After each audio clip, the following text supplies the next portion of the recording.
جسمه لا صلاح، وقت ما نحتاجه تركه حرق وخسران.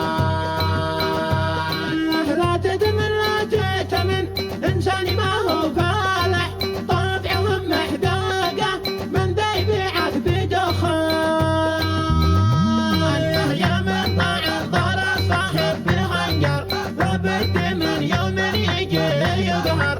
قل ترى الدنيا دروس وعبار، والوقت يكشف طبع كل إنسان. غير المظاهر بالحياة تظهر، ويناكر المعروف بس ليذكر. لقد